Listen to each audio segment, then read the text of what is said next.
It's the International Soccer Preview, and we are Soccerphiles Canada. Welcome to Series 28, looking at the groups and teams of the 2024 Copa America. This episode is looking at the players of Venezuela. Here we go! Hello and welcome again to the International Soccer Preview by Soccerphiles Canada. I'm Kevin, and we continue Series 28 on the groups and players of the 2024 Copa America. This episode covers Venezuela's players. It's actually part 2 of the Players Mediacast, and we look at, here at the selections. In part 1, we made a list of the candidates and introduced them and their likelihood of making the squad. And there is a link to that in the show notes, part 1, that is. This episode, part 2, will be divided into 3 sections. In section 1, we'll take a quick look at their preliminary squad and their warm-up games. Section 2 is the main part of the media cast. We look over the list that we compiled in part 1 to see who made it and who didn't. And in section 3, we summarize surprises in the selections and review injuries. Let's begin then, and we begin by looking at the preliminary squad. So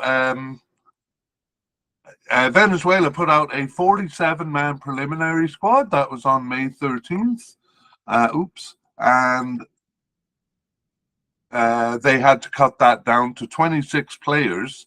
They did that in stages. They cut from 47 to 47 to 30 players on May 28th, and then they cut the final 4 players to produce the 26-man final squad. That was on June 15th. They did that, so just a few days before the tournament. So 47 players then. That means they have to cut 21 players, and that's what they did. So there we have it. I'm just putting it on the graphics here. 47 players, 21 cut. So let's move to warm-up games. This is a short section because surprisingly, Venezuela didn't have any. In part 1, we thought, wow, looks like they got to arrange a couple of games quickly here, but it was pretty much too late at that point, and they never did. So no warm-up games for Venezuela. They're the only team that played no warm-up games. So we move to section 2 quickly and begin looking at the selections. So we begin with manager Fernando Batista, and we'll assume he was selected for the squad since he wasn't dismissed or anything beforehand. And on to goalkeepers. We had no definite candidates, but 3 likely candidates, the first of whom, Rafael Romo, was selected, and also the second, Joel Gratterall, also selected. The third one, Alain Baroja, we indicate in brown on the graphics that he was one of the players that made it from the cut from 47 to 30 players, but not the final cut. So he was one of the 4 players cut at the very end. Instead of him, our likely candidate making it, it's our possible candidate, Jose Contreras, that was selected for the final squad. 47 men is a big preliminary squad, so we're going to see a lot of probably our unlikely players even making the preliminary squad. But we were a bit surprised when retired player, and we called him retired because he hadn't played for the team in June 2022. We should maybe change the word to off the team for long term. Farnes was last appeared for the team in June 2022. However, he was a backup keeper in the even 2021 Copa America, so it's not as big a surprise as all that. And he's only 26 years old, so just off the team. Retired, completely the wrong word there. Anyway, he made the 47-man preliminary squad, Walker Farnes, but not selected. On to defenders and central defenders. We had a definite candidate in Jordan Osorio, who was selected. Two likely candidates are Wilker Angel was selected, as was Christian Macoun. Possible candidate Nahuel Ferrarese, also selected. That's no surprise because teams usually bring 5 or 6 central defenders. We only had 3 in the likely or definite category, so no surprise that our possible candidate Nahuel Ferrarese was chosen, and perhaps no surprise really that our possible but unlikely candidate John Chancellor was also chosen. We had 4 players who seemed to be off the squad, and only one of them appeared, and this was Carlos Vivas. He was selected for the preliminary squad and actually made the cut from 47 down to 30. So he too was one of the players last cut, one of the 4 players last cut, Carlos Vivas. He had last appeared for the team in June 2023 on the bench, but was called up to the squad there. The other 3, Luis Mago, Mikel Villanueva, and Joshua Mejias, were not selected even for the preliminary squad. We normally won't go through players below the possible but unlikely level unless they make it. Okay, let's go to left backs, and we have a definite candidate Miguel Navarro, who was selected for the squad. Possible candidate Roberto Rosales, selected for the preliminary squad but didn't make the cut. And Rene Rivas, a possible but unlikely player, also selected for the preliminary squad but not making the cut. And I'm going to say not making the cut for those not making it from 47 down to 30. If they did make the cut to 30, I'll point it out specifically. Okay, so that's it. Over to right backs. Just one left back there, Miguel Navarro. So we're going to guess that maybe one of the right backs or central defenders will cover if Navarro is unavailable. Over on the right back, we have definite candidate Alexander Gonzalez. Alexander Gonzalez was selected, and here the possible candidate was selected. It's John Aramburu. So because they have 2 players over here, maybe he will cover the left if need be. All right, let's move on to the midfield and defensive midfielders. No definite candidates there, but a likely candidate in Jose Andre Martinez, who was selected, and the possible candidate Junior Moreno, selected only for the preliminary squad there, and our possible but unlikely candidate, same thing, Jesus Bueno, selected for the preliminary squad, not making the final cut. One of our seemingly off the squad players was selected for the preliminary squad, Teo Quintero, last appeared in March 2023, but not selected for the didn't make the cut there. On to central midfielders, we begin with Captain Thomas Rincon, a definite candidate. He was selected, and our likely candidates were both selected, Yangel Herrera and Christian Cáceres, or Christian Cáceres Jr. Both of those selected. Our possible candidate, we had 2 of them. The first one, Daniel Pereira, was selected. The second one, Edson Castillo, selected for the preliminary squad but not making the final cut. Instead, the possible but unlikely candidate, Telasco Segovia, made the final squad. So a bit of a surprise there ahead of Edson Castillo. And that is central midfield. It's too bad we don't have any warm-up games to look at to see who actually played the game. So a bit difficult to nominate who we think are going to be starters. That's it for the midfield. We're going to go upfield to the left attacking position. And here we had no definite candidates, but 2 likely candidates. Jefferson Solcado made the squad. So did Darwin Matches, both of them selected for the final squad there. And our 2 possible candidates here are both players who made the preliminary squad. They also survived the cut from 47 down to 30, but they didn't make the final cut. So one or two of the four players cut at the very end. Samuel Sosa and John Murillo ultimately not making the final selection. We had a possible but unlikely candidate, Eric Pena Zorner. He made the final, made the preliminary squad, but not the cut to 30. Same with Freddie Vargas on the preliminary squad, but not the final squad.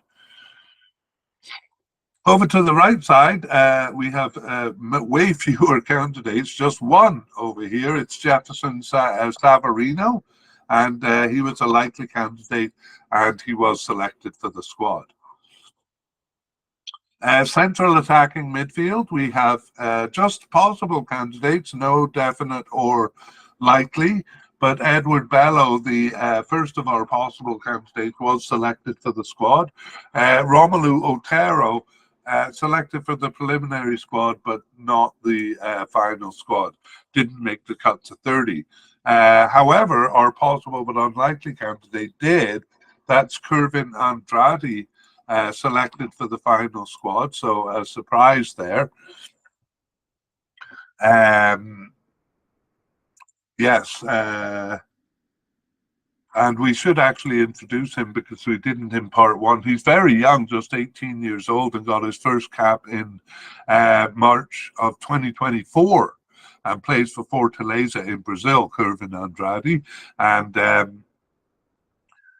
yeah, his first appearance was in March 2024, and he didn't start that game where he got a cap, but he was subbed in for his first cap and on the bench for the other game. So bringing some youth into the squad with Kervin Andrade, and let's go on to forwards, where we have no secondary strikers there, just the forwards. We have Salomon Rondon as a definite candidate, and he was selected. And that's it, because our likely candidate, Sergio Cordova, not selected for the final squad, just the preliminary squad there. Possible but unlikely candidates, Joseph Martinez, selected for the preliminary squad, but cut at the 30 level. I think I said that's it, but I'm wrong. There are two of our possible but unlikely candidates who were selected for the final squad at the expense of Sergio Cordova. That's Jonder Cadiz and Eric Ramirez, both of those selected. And among our three seemingly off the squad players, we also have Matthias Lacava selected for the final squad. And we have Alejandro Marquez selected for the preliminary squad, but not making the final cut. So a lot of unexpected players there. But given that they didn't choose Sergio Cordova, they definitely needed more players here. So not a surprise as far as that goes. We're going to introduce these players because we didn't in the original. In part one, we only introduced possible players or higher, and gave short shrift to these players. So let's look at Jonder Cadiz. He was a possible but unlikely candidate, but he did, well, I'll go through the bio in order. Jonder Cadiz is 28 years old. He has 7 caps for Venezuela since 2018, and he plays for Famalicão in Portugal, and he was with Benfica in Portugal before that, although he was loaned out by Benfica. So quite a long career. He was selected for the preliminary squad for the 2019 Copa America, but didn't make the final cut. He was selected for the 2021 Copa America and didn't see any action in that tournament, just on the roster, and actually not even on the bench for the first 3 games there. He had returned after more than 2.5 year absence in March of 2024 and started one of their two remaining games there and subbed into the other. So maybe we should have had him as a possible candidate with that recent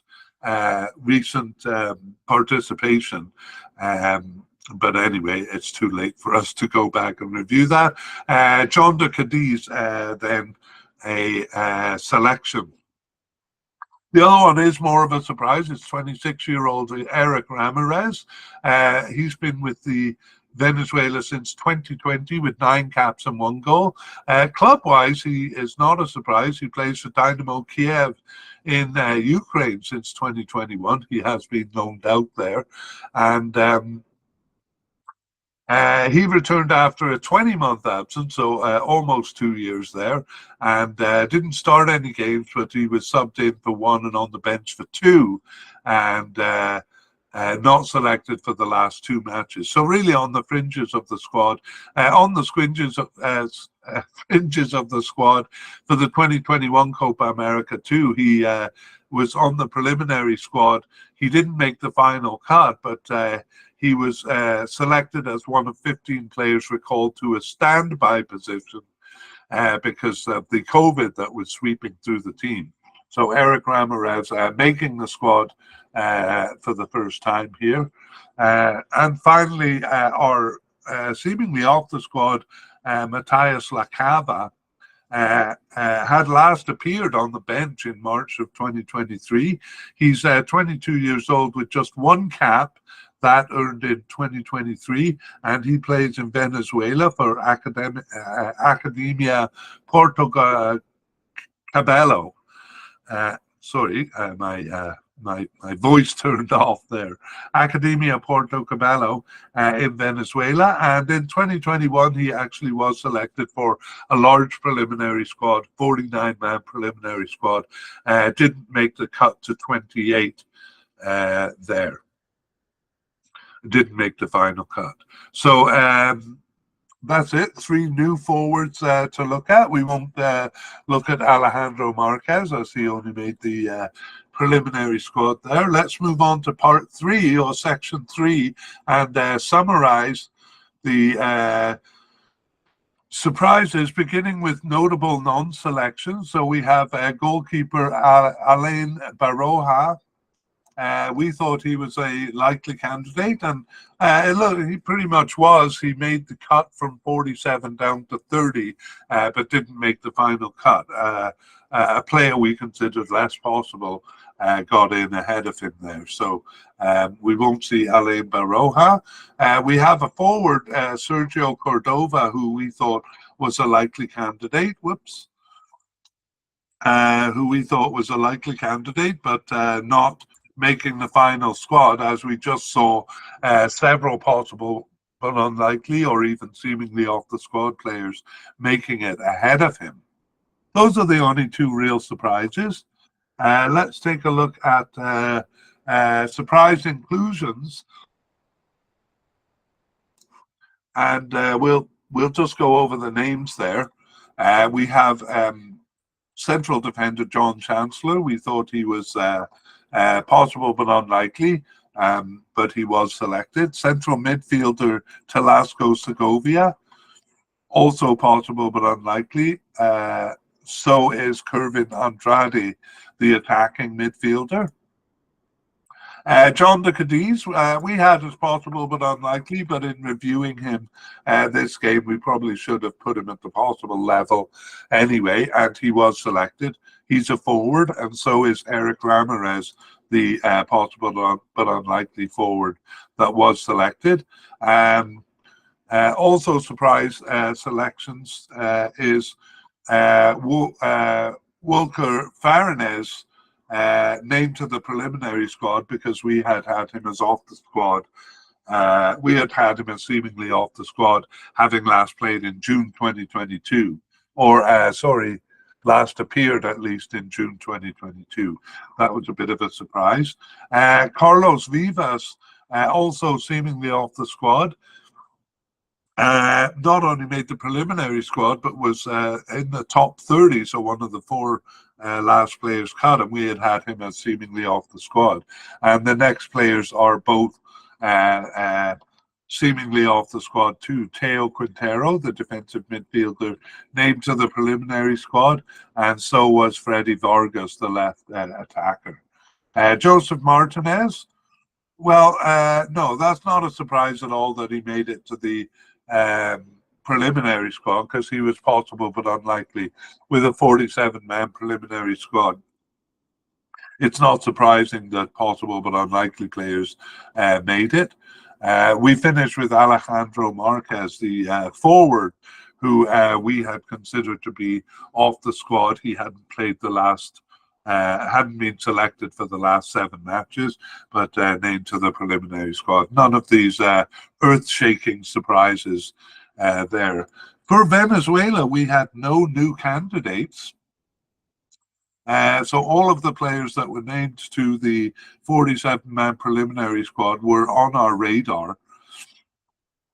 And for Venezuela, in part 1, we had cited that there were no injury concerns, and given that they didn't play any warm-up games, that remains the case. So no injury concerns for Venezuela. So that brings us to the end. There you have your selection of 26 players for Venezuela. So I hope our mediacast here has helped your enjoyment of watching them in the cup. We would like to thank Paul Udin and Pixabay for the wonderful background music accompanying this mediacast. The piece is called Victory Epic Music.